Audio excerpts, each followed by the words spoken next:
This program contains true stories of rescues. All of the 911 calls you will hear are real. Whenever possible, the actual people involved have helped us reconstruct the events as they happened.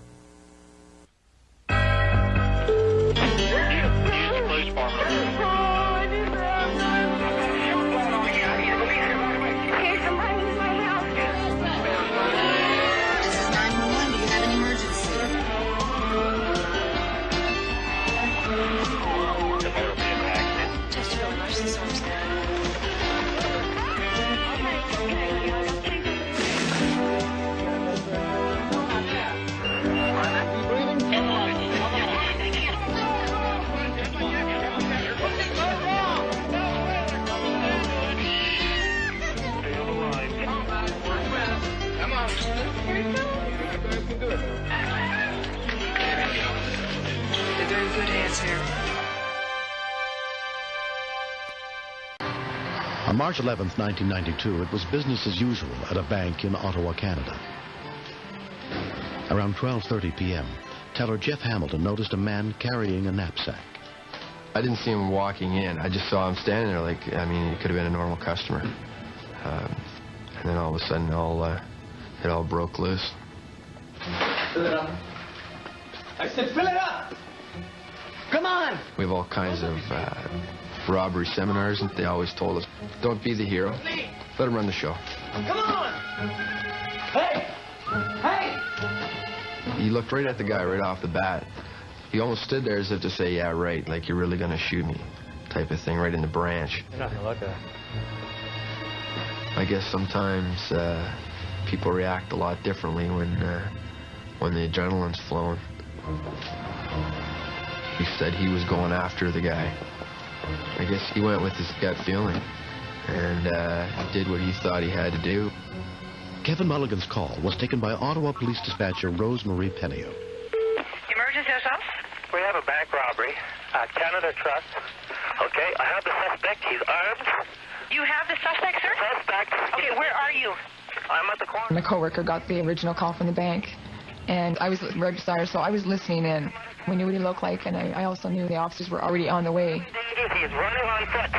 I'm behind him on Kerr. Going towards Boyd Avenue. Look, he's going to fire at me, so... Okay, no, don't stay away from him. Don't go close. Are you in a vehicle? I'm chasing him in my vehicle. Okay, just stay where you are. He's running towards Boyd Avenue right now. Boyd, okay. Okay. He's blue, long coat. He's got a toque. He has the bag. He's got a gun. He's got an Uzi. He's armed and dangerous. I wanted him to back off. I really did. I felt he was really getting himself in too deep. What kind of car are you in? I'm in a red Chevy van. Now, I've lost him now. You lost him, eh? I've lost him. He's right in behind her. Okay? I've lost him. Okay, stand on line with me, okay? He's here somewhere. Don't go closer. What did you I don't know where. There he is. He's coming at me. Hey, sir, just calm down. Where is he now? He's shooting at me. He's shooting at me. Shots are fired here. He's shooting. Can I get away from him? Okay, sir, listen to me. Just get away from him. I'm trying. He's behind me. Okay, drive away, sir. Sir, please, just drive away from him. I got shots all over my truck. I was so mad. He's yelling at me to stop and shooting at me at the same time. He wants a better shot, I guess. The man is totally bananas. My adrenaline was flowing and I was pumped. What's your first name? Kevin. Kevin, okay. He was determined to get him. And that's when I started getting worried. I felt scared for him, and I didn't know if I could control what he was going to do at the other end. I don't know where he is. Kevin, where are you? Boyd and Donnelly right now, looking for him. I can't find him. Don't go close to him anymore, okay? Where is Stay he? back. He's going to shoot at you again. Whereabouts? I think he's headed up towards Turpin Motors. Okay, possibly heading towards Turpin.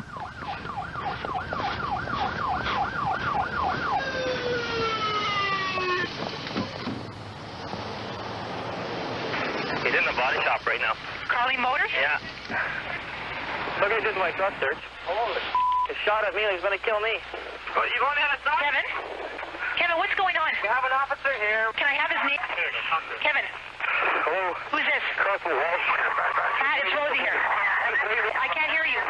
The constable got into the truck, and the line just went dead. I was scared because I was sort of determined this guy, the suspect, was going to shoot it no matter who. He didn't care who was getting in his way.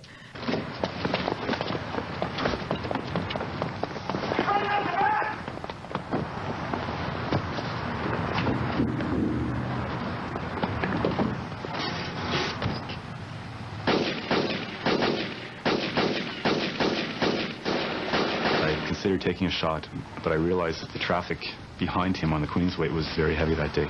Constable Mike Ryan was leading the pursuit of the suspect. If I missed him, there was a good chance I probably would have hit one of the vehicles in behind.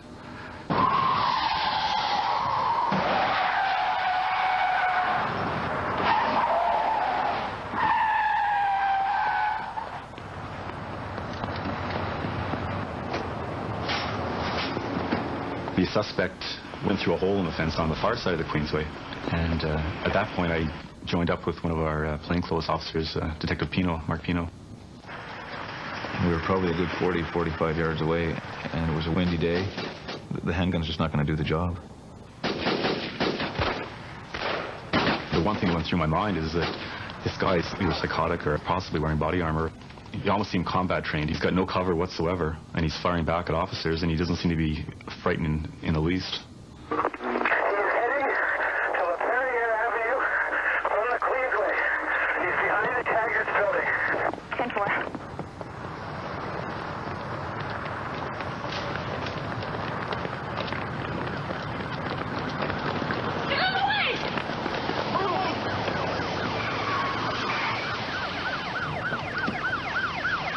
We weren't cognizant of what was going on inside at that point, but we knew he wasn't coming out.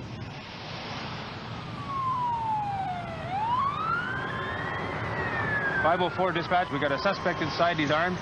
He's got 2 hostages. We need the hostage negotiator and activate the SWAT team. Acknowledge. A perimeter was set, and members of the SWAT team took up positions around the building.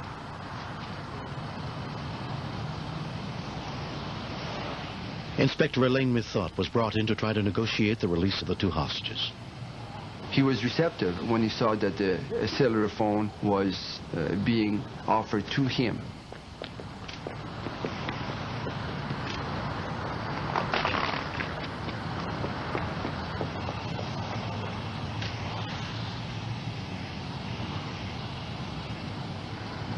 It's very difficult to get him to settle down because he keeps shouting on the phone and does not consent to listen to anything. Give me a car right now. It was totally impossible to fulfill his request. It would have put the hostage's life in more danger. Don't play with me! I want to go now! This guy was like a bomb waiting to explode. I'll give you 1 hour. I swear to God, if you don't bring me a car, I'll kill them both. As we mounted the stairs, Bob just yelled at me to run, and I heard a commotion behind me.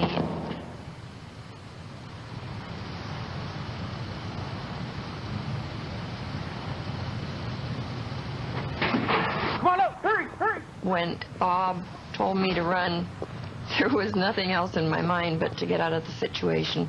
The man said at several points that he would kill both of us and himself too.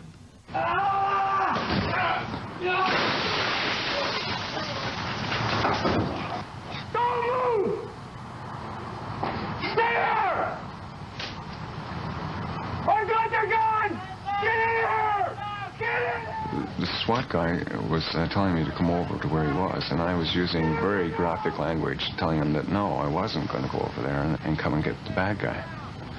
And then suddenly, after yelling back and forth at each other, I realized that here's another guy with a rifle. I better listen to this guy.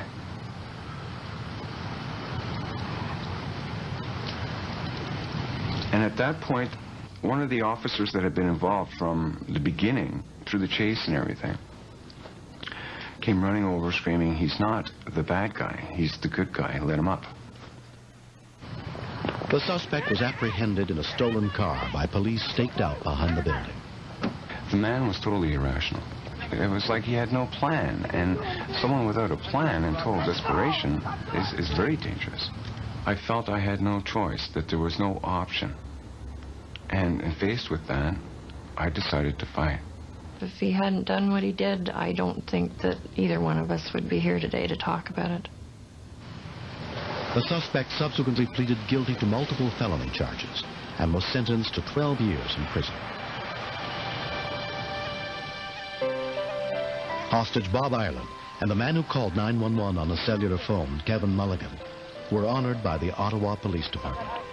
I'm not a hero. I was just trying to follow a guy from a distance to get him apprehended by the police. It just didn't happen that way. They go west first. Yeah. Oh. I wish more people would get involved in helping us out, but I don't want to see anybody get involved and try and do our job to the point where they get shot at or get shot or hurt or knifed or anything else, because that's what we're getting paid to confront these people. That's our job. That's what we're trained for. When it was all over, sitting in bed, I realized he could have got killed. Girls go of course. I don't regret trying to get him apprehended, but I do regret that I could have left my family behind, could have left everything behind just for a crazy fool. Like, instead of being gutsy, it's actually nutsy.